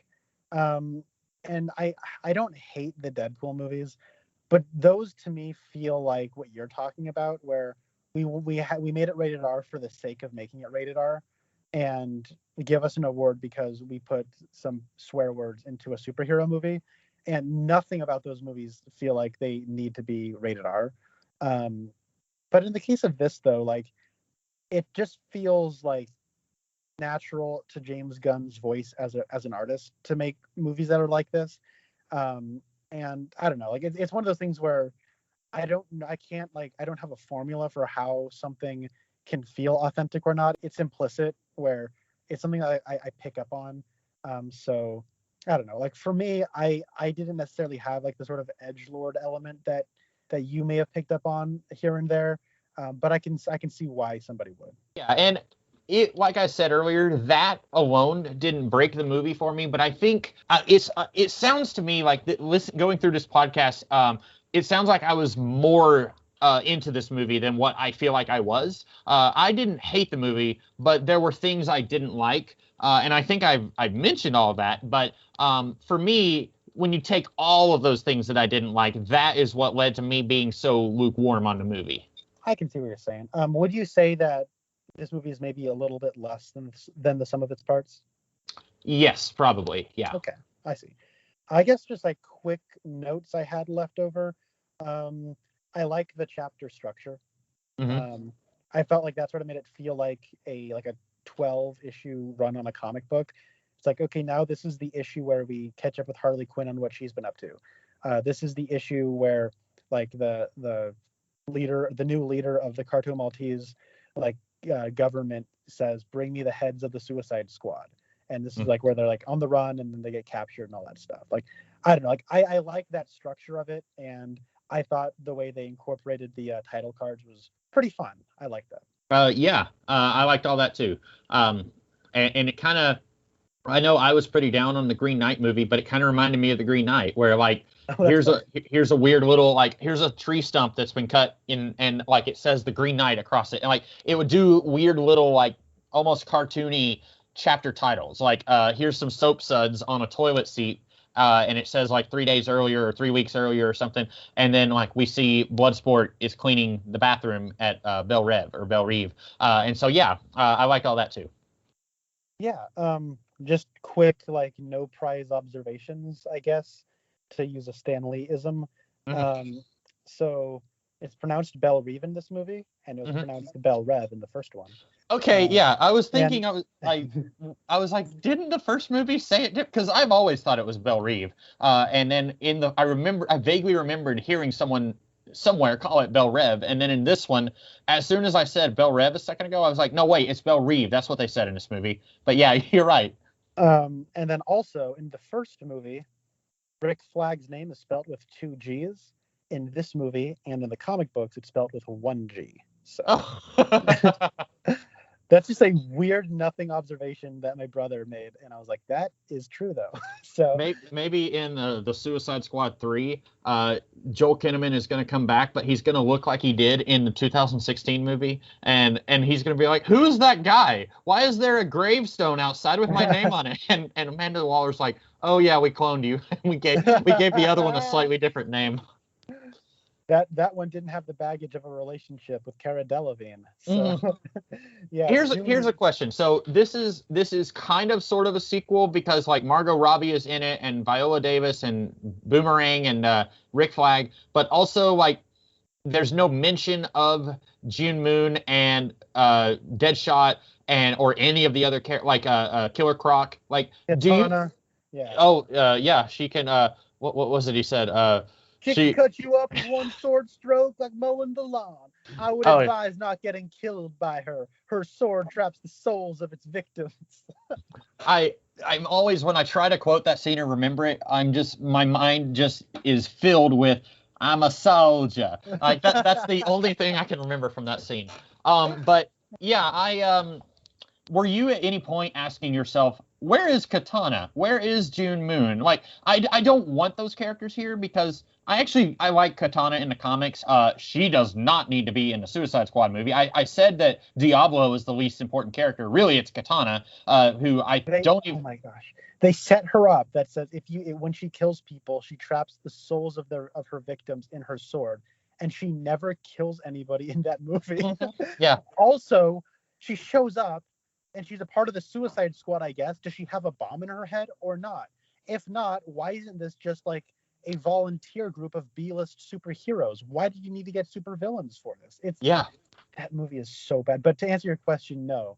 I was never asking myself where the awful characters from the first movie were because I did not want to even think about them. So I was glad that this movie is as in big of a hurry to forget about the first movie as I am. So yes. Were you said you and your friends cheered when Pete Davidson when his character died. I was gonna say when Pete Davidson died. But Pete, if you're listening, we you're all right, I guess.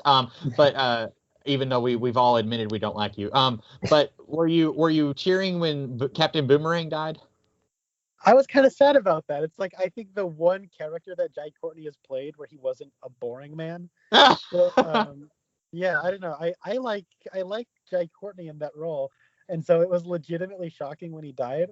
I don't know. It was unexpected, but I think the characters they had in this movie are just like I think made up for whatever characters they could have fleshed out in a sequel from the first movie that they didn't, and then some. So I was not missing him after the opening scene. So Yeah, because like you said, Deadshot is or Bloodsport is basically Deadshot. Although I don't dislike Will Smith as an actor, but I did not like him in the Suicide Squad. But I do like Idris Elba here, and I can't explain it because he is basically doing the same thing that Will Smith did, but I think he's doing it better, and it's hard for me yeah, to explain that.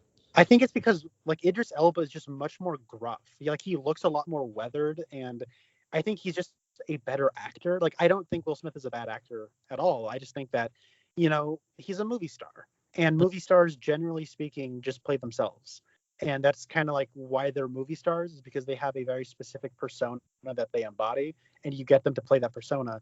And like Will Smith, I don't think he's giving a bad performance in Suicide Squad. I just don't believe that he is a bad guy in that movie. And when it comes to like Bloodsport and this, like in one of his first scenes, he's having an FU shout match with his daughter. Like you Hmm. know what I mean? Like there's like a Idris Elba is a very handsome, likable dude, but like you buy that he's kind of a scumbag in his actions in this, and so, or at least he has been in the past. And there's a sort of like gruffness and like weathered macho-ness about him that I buy with Idris Elba that I don't with Will Smith. Because like you look at Will Smith and he's just in like amazing shape in the 2016 movie. He looks like an underwear model in that.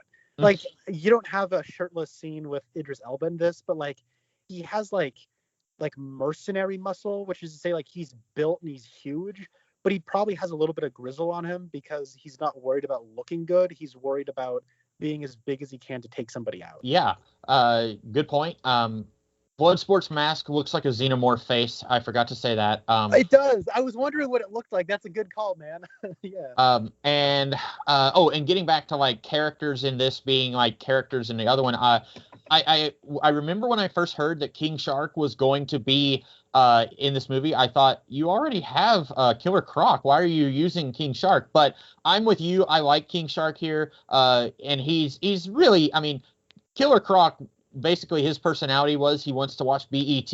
But I like what King Shark is doing here. And I would say not all the other characters don't really have necessarily a counterpart, but those two really jumped out to me.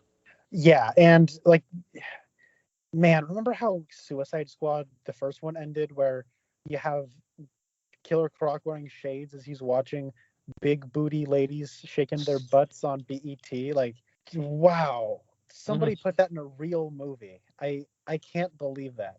Yeah, I guess one of those things that I should say, I am biased towards King Shark because sharks are like my favorite animal.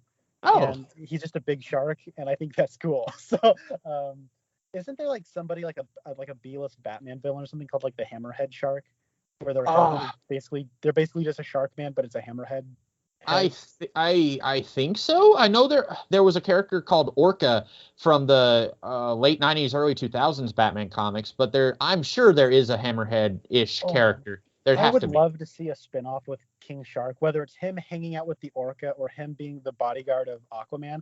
Wouldn't it be great if, like, in his own, like let's say Aquaman shows up and is able to like speak with him in Shark, and all of a sudden, like, and then like, what if it's like Sylvester Stallone and he's like speaking in like Shakespearean dialogue, like he's like this very articulate, sophisticated person, but he can't speak English very well. Like, that would be amazing. I would be all over that. Yeah.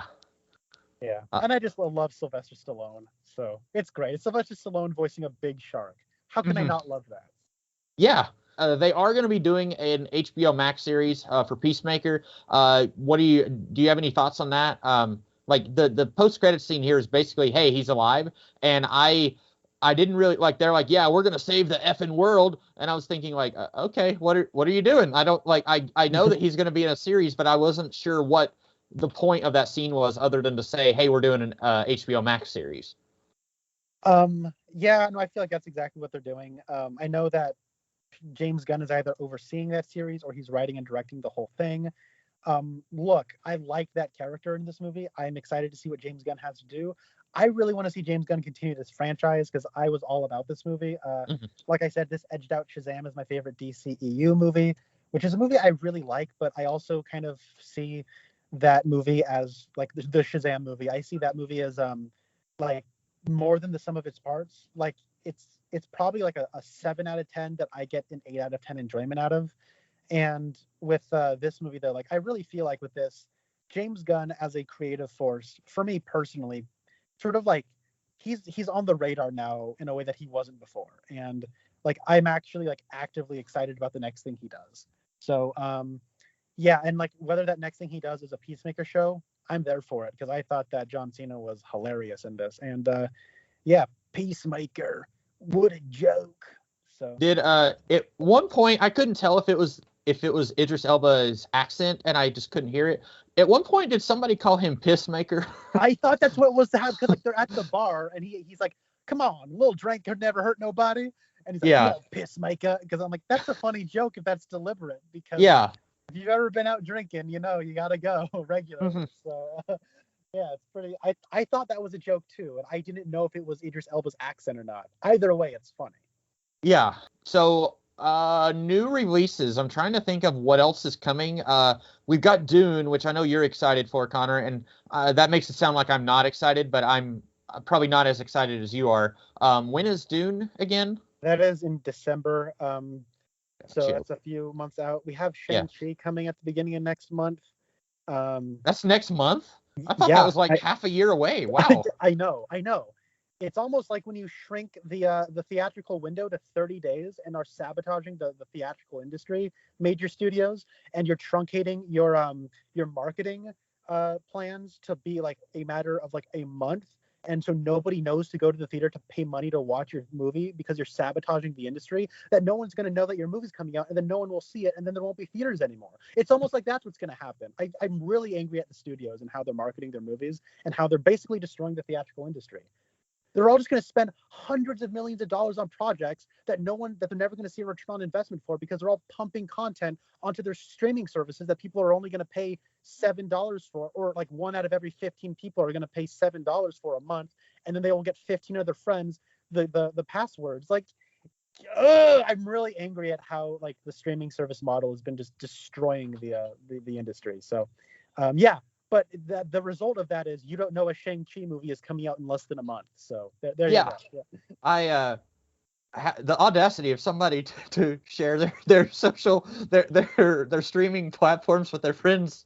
I'm kidding. What kind of prick would do that? You're a real piece of work if you do that. All right. So. But no, I saw the trailer for Shang-Chi when we went and watched The Green Knight, and I thought, like, I remember when Iron Man 3, when the trailer for that came out, like literally like half a year before the movie came out. And so when I saw the trailer for Shang-Chi last week was the first time I saw that trailer. And admittedly, I don't seek out trailers. Like if I see that it's on YouTube, I'm not going to watch it. If it's a movie I'm excited for, I don't want to know anything about it. And these days I don't get excited for movies. I feel like I've been burned too many times, and most of the movies that I used to get excited for are pretty much done. But and if it's a movie I don't care about, then I'm not going to watch the trailer for it. And so like I've already kind of made my peace with like I'll probably watch Shang-Chi, but I'm not like I'm not super excited for it.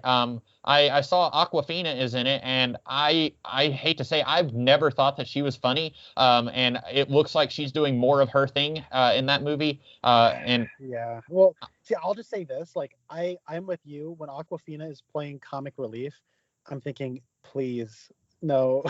But she's a really good dramatic actress, and she's not in hardly any dramatic acting roles. And so it's just heartbreaking to me that she's wasting all this time being an unfunny comic relief sidekick when she could be like a great dramatic actress. Yeah, I don't know. That's the thing I'm kind of bummed out about with her. If it's I know we're kind of behind the scenes baseball here. That's not the right phrase, but if it's all the same to you, I may wait and watch Shang-Chi. I know I'm part of the problem, but I've already like probably missed the window on Black Widow by now, but I was already planning on watching that later whenever it went to a digital release. But Shang-Chi I'm potentially excited for, because there is a character in that is from another movie, and I never thought we were going to see that character again after a long time. And so I would like to see that character, even though like if I allow myself to get excited, then I know I will be disappointed. But yeah, I'll watch Shang-Chi at some point. I feel like there was something else. I'm looking at a list right now. We have Venom, Let There Be Carnage, which is coming out at the end of next month. Oh my word. Okay. Okay, so September 24, it looks like, is when that comes out. There's Eternals and Spider-Man No Way Home coming out in November and December, respectively. Is that a joke? Is Spider-Man coming out this year? Yes, that's not a joke. Wow.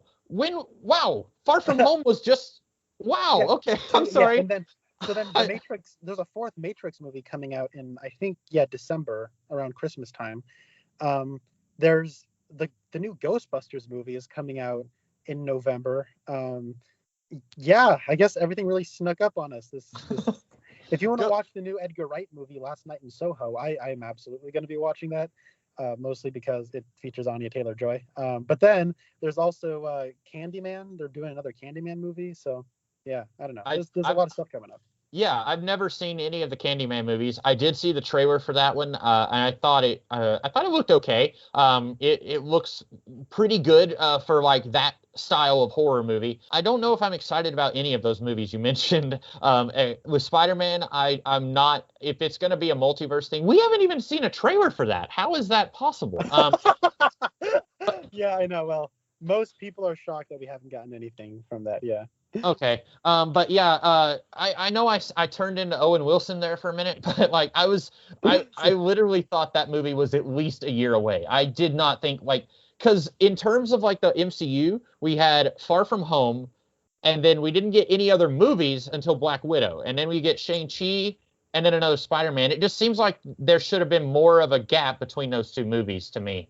Yeah, and I guess coming out in like 4 days, the What If show starts. But I don't know if you want to talk about the What If show. Yeah, I'm not gonna watch that. I know if other people are excited for it, that's fine. But for me, like, What If has to work like 3 times harder to. I know we stopped talking about the Suicide Squad like 20 minutes ago. That's okay. What If has to work like 3 times harder to keep my attention, because it's like, first of all, it has to be a character that you like, and then like I don't know.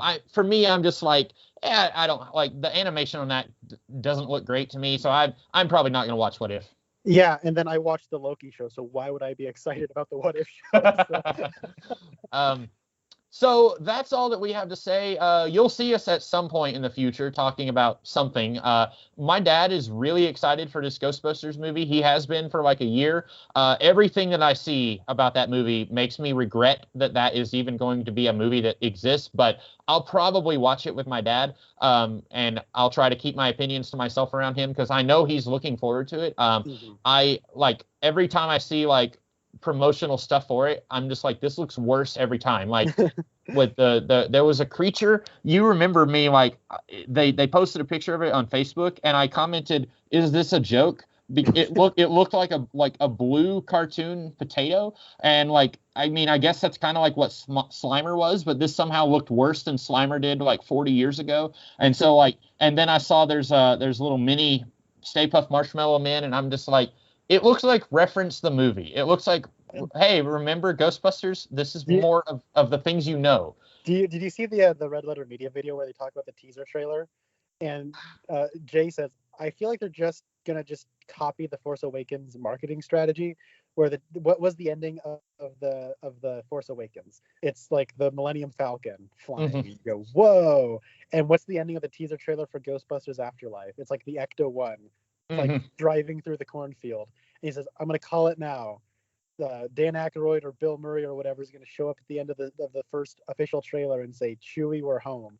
And then like the actual trailer, I watched it with like played before one of the movies I saw last week, and it like ring, ring, ring, ring, and you see Dan Aykroyd's hand come down and pick up a phone, and you hear him say, we're closed. It was basically just Chewie, we're home. I was like, oh my word. Jay Bauman called it. I was thinking Dan Aykroyd would say, I don't think we're ever going to get contacted by aliens, especially after 9/11. Have you seen that clip of him saying that? I don't think I have, but I totally believe he did. Yeah, it's my favorite thing ever. Okay, so anyway, I'm the Comics Kid 2099. And I'm Connor Nielsen. And we'll see you guys in the future talking about something else.